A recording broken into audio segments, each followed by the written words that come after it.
La viuda Dashwood permaneció en Norland unos meses aún, no por falta de ganas de salir de aquel lugar, aun cuando la vista de lugares tan conocidos dejaban ya de producirle las violentas emociones que habían despertado durante cierto tiempo. Su espíritu comenzaba a revivir, y su inteligencia a sentirse capaz de otras elucubraciones que las de intensificar su propia aflicción con melancólicos recuerdos. A pesar de todo ello, se sentía impaciente por salir de aquella casa, y no menguaban sus afanes en la búsqueda de una morada conveniente en las cercanías de Norland, ya que apartarse de aquel querido rincón era algo impensable.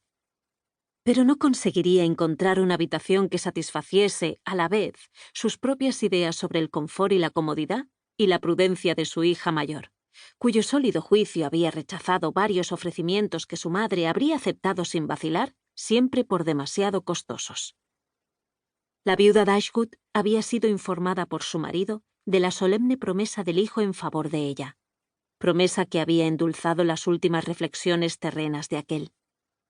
Ella no dudó de la sinceridad de aquella promesa, y a veces pensaba en ello con ánimo esperanzado, en particular por lo que a sus hijas atañía, aunque en lo tocante a ella no dejaba de reconocer que con menos de 7.000 libras podía atender holgadamente sus necesidades.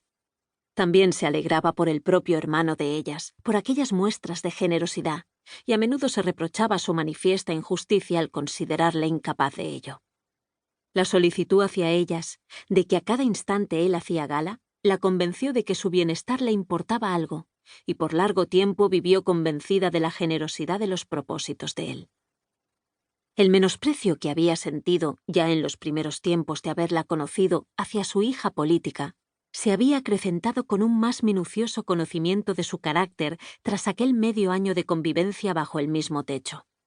Y quizá, a pesar de cualquier consideración de cortesía o de afección maternal por parte de la primera, hubiese resultado imposible para aquellas dos damas habitar en la misma casa, de no ser por una circunstancia especial que hacía desear a la viuda Dashwood que sus hijas continuasen en Norland.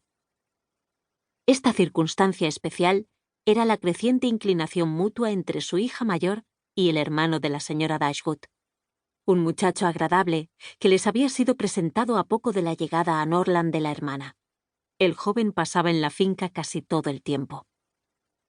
Algunas madres habrían alentado aquellas relaciones por motivos de interés, por cuanto Edward Ferrars era el hijo mayor de un hombre de sólida situación financiera. Otras las habrían desalentado por razones de prudencia, pues toda su fortuna, a excepción quizá de una porción insignificante, dependía de la madre de él. Pero a la viuda Dashwood parecía no importarle. Para ella era suficiente con que fuese un muchacho caballeroso, que quisiese a su hija y fuese correspondido por ésta. Era contrario a sus convicciones el principio que la diferencia de fortuna mantiene cierta separación en una pareja cuyos miembros se sienten atraídos por semejanzas de caracteres.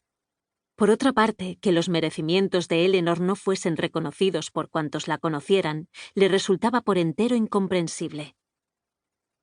Edward Ferrars no podía alardear de belleza masculina, y sus gentiles maneras exigían un trato íntimo para resultar cautivadoras.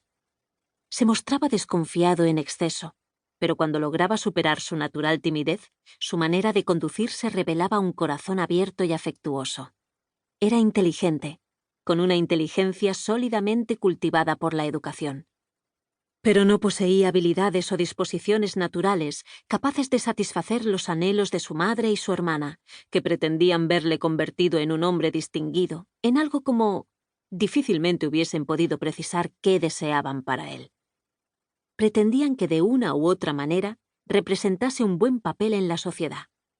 Su madre aspiraba a verle participar en los asuntos políticos con un escaño en el Parlamento, y si fuese posible, bien relacionado con alguna de las grandes personalidades del momento.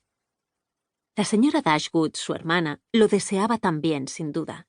En el ínterin, empero, hasta que una mayor fortuna le lloviese del cielo, se habría sentido satisfecha con verle conducir un coche de 4 caballos. Pero Edward no sentía inclinación alguna hacia las grandes personalidades ni hacia los coches de 4 caballos. Todos sus deseos se limitaban a una doméstica comodidad y al reposo de la vida privada. Afortunadamente su hermano pequeño parecía más prometedor.